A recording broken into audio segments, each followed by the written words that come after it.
கார்த்திக் ரேவதி சீரியலில் என்ன நடக்க போகுதுன்னு பார்க்கலாம். வாங்க வீடியோக்குள்ள போகலாம். கார்த்தி ஜட்ஜு கிட்ட பேசுகிறாங்க. சார், தயவுசெய்து வந்து நீங்கள் ஜாமீன் கொடுத்தீங்கன்னா தான் நவீனை வெளியில் கொண்டு வர முடியும். காலையில் விடிஞ்சா கல்யாணம்.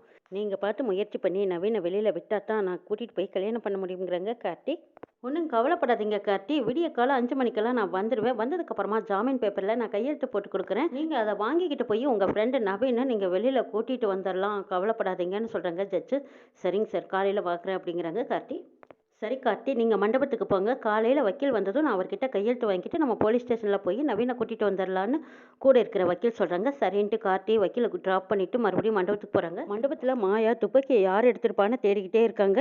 இங்கே ஏட்டையா சண்முகத்தோட பேத்தி வீட்டுக்கு வந்துடுறாங்க. ஏட்டையா கேட்குறாங்க, என்னம்மா அதுக்குள்ளே வந்துட்டேன், மண்டபத்தில் வேலை இருந்திருக்குமே, நீ பாதியில் வந்துட்டேன்னு கேட்குறாங்க.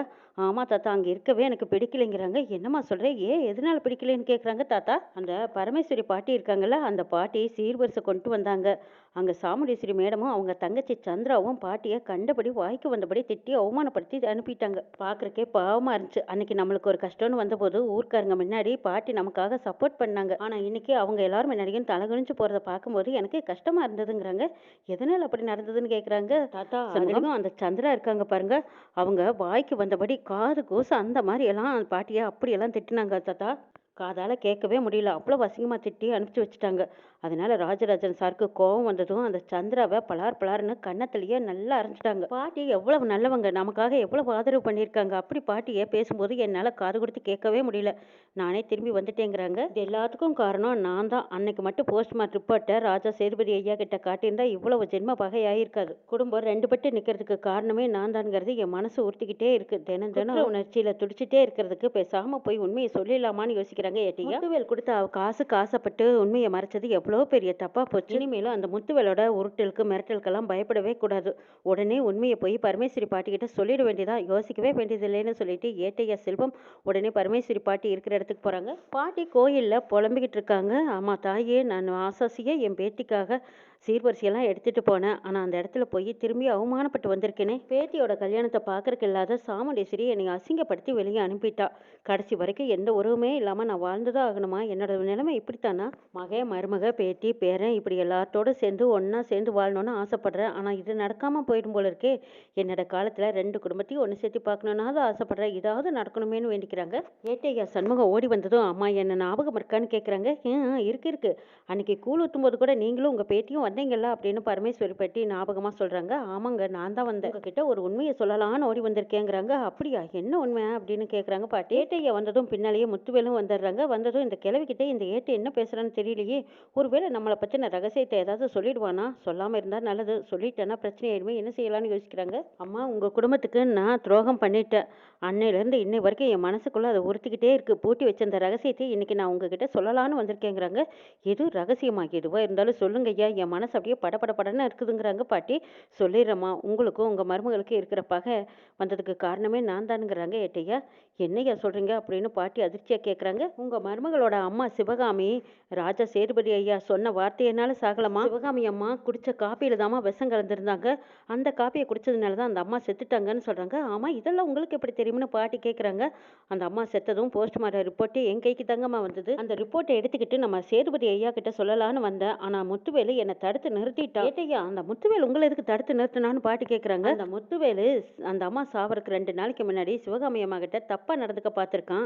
அந்த அம்மா கோவத்தில் முத்துவேலை பஞ்சாயத்தில் நிறுத்துறதா சொல்லியிருக்காங்க.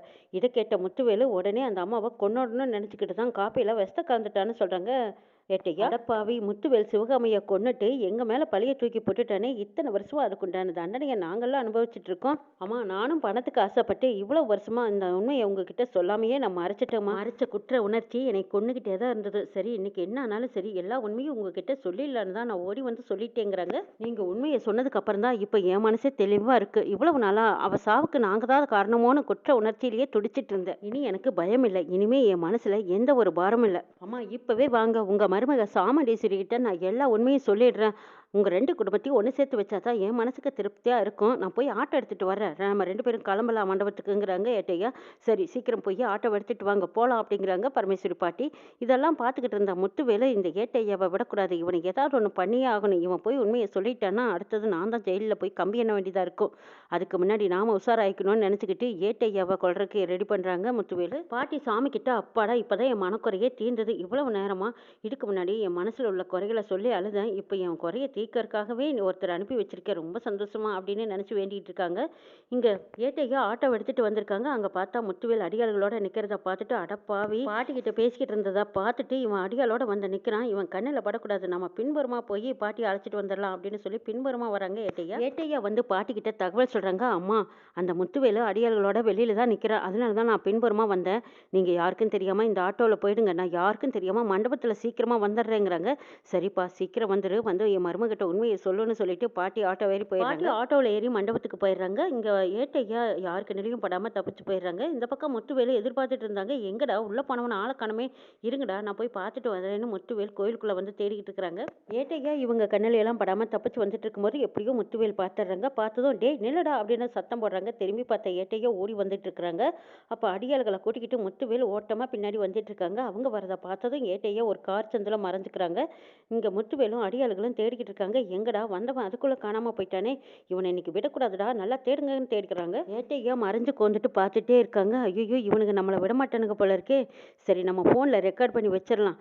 என்னைக்கு உண்மை மட்டும் அழியவே கூடாது. நமக்கு ஏதாவது ஒன்று ஆனாலும் இந்த உண்மை எப்படியாவது வெளியில் வந்துடும் அப்படின்னு சொல்லிட்டு பதிவு பண்ணுறாங்க. ஏட்டையா விளக்கமாக சிவகாமி அம்மா செத்ததுக்கு காரணம் முத்துவேல் தான். அவங்க விஷம் வச்சதுனால தான் அந்த அம்மா செத்து போனாங்க. அந்த ரிப்போர்ட் என் கைக்கு கிடைச்ச போது அதை என்னை மிரட்டி அந்த ரிப்போர்ட்டை வெளியே சொல்லக்கூடாதுன்னு சொல்லி எனக்கு பணத்தை கொடுத்து உண்மையை வெளிவிடாமல் பண்ணிட்டான். இது எல்லாத்துக்கும் காரணம் சிவனாடியோட சித்தப்பா முத்துவேல் தான் சொல்லிடுறாங்க ஏட்டையா. இந்த உண்மையை எப்போ வெளியே சொன்னாலும் என் குடும்பத்தையும் சரி என்னையும் சரி கொன்னுடுவேன்னு முத்துவேல் மிரட்டினா. அதனால தான் இவ்வளவு நாளாக நான் சொல்லாமல் இருந்தேன். நமக்கும் துணிஞ்சு இப்போ நான் உண்மையை சொல்லலான்னு இருக்கேன். எல்லாத்துக்கும் காரணம் அந்த முத்துவேல் தான். சேதுபதி ஐயாவுக்கும் பரமேஸ்வரி பாட்டிக்கும் அந்த சிவகாமி அம்மா செத்ததுக்கும் எந்த சம்மந்தம் இல்லைன்னு சொல்றாங்க. என்னானாலும் சரி நான் இப்போ பதிவு பண்ணின விஷயம் கார்த்தி தம்பிக்கு தெரிஞ்சா போதும். இந்த செல்போனை எப்படியாவது கார்த்தி தம்பி கிட்ட சேர்த்துட்டுனா போதும் அப்படின்னு நினைக்கிறாங்க ஏட்டையா. ஏட்டையா அங்கிருந்து தப்பிச்சு ஓடிட்டு இருக்காங்க. அப்போ முத்துவேல் பார்த்துட்டு பின்னாடியே துரத்திட்டு இருக்காங்க. இங்க கார் போலீஸ் ஸ்டேஷனுக்கு வந்து நவீனை பார்க்கணும்னு சொல்றாங்க. சரி போய் பாருங்கங்கிறாங்க. கார்த்தி போய் நவீனை பார்க்குறாங்க. என்ன கார்த்தி இது, விடிஞ்சா கல்யாணம், ஆனால் நான் இன்னும் ஜெயிலுக்குள்ளே இருக்கிறேனே, நான் எப்படி துர்கா கழுத்தில் தாலி கட்டுவேன்னு கேட்குறாங்க. நீ ஒன்றும் கவலைப்படாதடா, வக்கீலை கூட்டிகிட்டு ஜட்ஜை போய் பார்த்தேன். ஜட்ஜு காலையில் நேரமே வந்துடுறேன், கையெழுத்து போட்டு கொடுக்குறேன்னு சொல்லியிருக்காங்க. அவங்க ஜாமீன் கையெழுத்து போட்டு கொடுத்தாங்கன்னா உடனே நான் உன்னை ஜாமீன்லேருந்து வெளியில் கூட்டிகிட்டு போகிறேங்கிறாங்க கார்த்தி. ரொம்ப சந்தோஷம். நான் எங்கே வெளியில் வர முடியாமல் போயிடுமோன்னு நினச்சேன். ஆனால் நீ என்னை காலையில் வந்து கூட்டிகிட்டு போயிடுவீங்களங்கிறாங்க. கண்டிப்பாக நான் வந்து காலையில் கூட்டிகிட்டு போகிறேன், நீ கவலைப்படாமல் இருன்னு சொல்லிட்டு போகிறாங்க கார்த்தி. போலீஸ் ஸ்டேஷன்லேருந்து ஒரு கான்ஸ்டபிள் சந்திராவை கூப்பிட்டு இந்த விஷயத்த சொல்கிறாங்க. இதை கேட்ட சந்திரா அந்த டிரைவர் பையன் போலீஸ் ஸ்டேஷனுக்கு எதுக்கு வந்தான்னு கேட்குறாங்க. காலையில் ஜாமீன் எடுக்கிறதா சொல்லிட்டு போகிறாங்கங்கிறாங்க. ஓ அப்படியா, சரி நான் பார்த்துக்கிறேன் வெயின்ட்டு ஃபோனை கட் பண்ணுறாங்க சந்திரா. சந்திரா சிவனாண்டி கிட்டே இந்த விஷயத்த சொல்கிறாங்க. என்னது காலையில் ஜாமீனில் வெளியில் வரப்படானாங்கிறாங்க. ஆமாங்க, அவன் மட்டும் வெளியில் வந்துட்டானா நிச்சயமாக அந்த டிரைவர் பையன் துர்காவுக்கு கல்யாணம் பண்ணி வச்சிருவான். அப்புறம் நம்ம பார்த்து வச்சிருக்கிற அந்த பிராடு பையன் மாப்பிள்ளையை துர்காவுக்கு கல்யாணம் பண்ணி அவள் வாழ்க்கையை நாசம் பண்ண முடியாது. என்ன செய்வீங்களோ ஏது செய்வீங்களோ அந்த நவீன் மண்டபத்துக்குள்ளே வராமல் பார்த்துக்க வேண்டியது உங்கள் பொறுப்பு, பார்த்துக்கோங்கிறாங்க சந்திரா. சரி சந்திரா நீ ஒன்றும் கவலைப்படாத, எல்லாம் நான் பார்த்துக்கிறேங்கிறாங்க சிவனாண்டி. மாயா துப்பாக்கியை தேடி அலைஞ்சிட்டு இருக்காங்க. யார் எடுத்திருப்பா அப்படின்னு பார்த்துக்கிட்டு இருக்கும்போது அங்கே குழந்தைங்கெல்லாம் விளையாடிட்டு இருக்காங்க. அதில் ஒரு பொண்ணு கையில் துப்பாக்கி இருக்கிறத பார்த்துட்டு அடப்பாவி இந்த வாண்டுக்கு கையில் தான் இந்த துப்பாக்கி இருக்கா, சரி போய் வாங்கிடலாம் அப்படின்னு உடனே போய் ஏமா இந்த துப்பாக்கி உனக்கு ஏது அப்படின்னு கேட்குறாங்க. மாடியில் இருந்ததுங்கிறாங்க. இது என்னோட துப்பாக்கி, நான் உனக்கு காசு வேணா கொடுக்குறேன், போய் சாக்லேட் வாங்கிக்கோ, முதல்ல அந்த துப்பாக்கியை கொடு அப்படின்னு துப்பாக்கி வாங்கிக்கிறாங்க மாயா. ரேவதிக்கு ஆயுசு கெட்டியாக இருக்கும் போல இருக்கு. அதனால தான் இந்த துப்பாக்கியெல்லாம் அவளை சூட் பண்ணவே முடியல. இப்போ துப்பாக்கி என் கைக்கு கிடச்சிருச்செல்லாம் தாமரிக்கவே கூடாது, உன்னை துப்பாக்கியெல்லாம் சுட்டு கொல்ல போகிறேன் அப்படின்னு சொல்லிட்டு மாயா துப்பாக்கியோட ரேவதியை குறிவிக்க வராங்க. மாயா நிற்கிற இடத்துல இருந்து ரேவதியை குறி வச்சிட்டு இருக்காங்க. இங்கே முத்துவேலு ஓடி வந்து இவனை எங்கேயோ கல்யாண மண்டபத்துக்குள்ள தான் போயிட்டான் போல இருக்கு. டேய் நீங்களாம் இப்படி தேடிக்கிட்டு இருக்கேன், நான் மண்டபத்துக்குள்ளே போய் பார்க்குறேன்னு சொல்லிட்டு முத்துவேலு ஏட்டையாவை தேடிக்கிட்டு வராங்க. பாட்டி அறக்க பறக்க மண்டபத்துக்கு ஓடி வந்திருக்காங்க. அவங்கள பார்த்ததும் சாமுண்டீஸ்வரி திட்டுறாங்க. இப்போ தானே உன்னை அவமானப்படுத்தி அனுப்பிச்சு வச்சேன், திரும்பவும் மண்டபத்துக்குள்ளே வந்துட்டியான்னு கேட்குறாங்க சாமுண்டீஸ்வரி. இதை பாருமா, உங்ககிட்ட ஒரு உண்மையை சொல்ல வந்திருக்கேன். சாமுண்டீஸ்வரி உங்கள் அம்மாவோட சாவுக்கு காரணம் நாங்கள் தானே சொல்ல வந்தீங்களா, அது இல்லைம்மாங்கிறாங்க. இத்தனை வருஷமாக சொல்லிட்டு இருந்தது திரும்ப திரும்ப சொல்ல வந்துட்டியாங்கிறாங்க சாமுண்டீஸ்வரி. ஐயோ இவ்வளோ வருஷம் வருஷமா அதுக்கு காரணம் தெரியாம நான் சொல்லிட்டு இருந்தேன். ஆனா இப்ப அதுக்கு விடை கிடைச்சிருச்சுங்கிறாங்க. உங்க அம்மா சாவுக்கு நாங்க தான் காரணம்னு நினைச்சிட்டு இருந்தீல்ல, அது தப்புமா. சிவனாண்டியோட சித்தப்பா முத்துவேல் தான் காரணங்கிறாங்க. இதை கேட்டதும் சந்திரா, சாமுண்டீஸ்வரி அங்கிருந்து எல்லாருமே அதிர்ச்சி அடைகிறாங்க. என்ன உன் பேத்தி கல்யாணத்தை பார்க்கறக்காக புதுசா ட்ராமா பண்றியான்னு கேட்குறாங்க சந்திரா. இல்ல சந்திரா, நான் ஒன்றும் புதுசாவெல்லாம் ட்ராமா பண்ணல. இப்பதான் எனக்கு இந்த உண்மையே தெரிய வந்தது. ஏட்டையா தான் சொன்னாரு. சண்முகம் இப்ப வந்துருவாரு. வந்து அவர் வாயாலேயே உங்ககிட்ட உண்மையை சொல்லுவாருன்னு பாட்டி இப்ப வந்துருவாருன்னு எதிர்பார்க்கறாங்க. சண்முகமும் ஓடி வராங்க. சந்திரா பாட்டியை கண்டபடி திட்டுறாங்க. இல்லக்கா, இந்த கிழவி சொல்றதை நீ நம்பாத. இந்த கல்யாணத்தை பார்க்கறவங்களுக்காக 2 குடும்பத்தை ஒன்று சேர்த்துனுங்கிறக்காக இப்படி ஒரு ட்ராமா பண்ணிட்டு இருக்கா. இவ பேச்ச நம்பிராதக்கான்னு சொல்லிட்டு இருக்காங்க சந்திரா. கரெக்டா ஏட்டையா வந்ததும் உண்மையை சொல்றாங்க. அதுக்கு முன்னாடியே இங்க மாயா ரேவதிக்கு துப்பாக்கியில குறி வச்சிட்டு இருக்காங்க. அப்ப முத்துவேல் வந்ததும் மாயா அப்படின்னு கூப்பிடுறாங்க. மாயா திரும்பி பார்த்ததும் என்ன அடையாளம் கண்டுட்டீங்களாங்கிறாங்க. ஆமா மாயா, உனக்கு எனக்கு அடையாளம் தெரிஞ்சிருச்சு. நீ யாருக்கு குறி வைக்கிறீங்கிறாங்க. அதோ நிக்கிறாள் ரேவதிக்கு தான் குறி வைக்கிறேங்கிறாங்க. கரெக்டா முத்துவேல் அதை தட்டி விட்டதும் அந்த குறி தப்பி போய் ஏட்டையா நெஞ்சில பாஞ்சதும் ஏட்டையா துடிதுடிச்சு கீழே விழுந்துடுறாங்க. எல்லாரும் அதிர்ச்சியில இருக்கும்போது சந்திரா ஒரு உண்மையை தேடுறாங்க. என்ன நடக்குதுன்னு நாளை பார்க்கலாம்.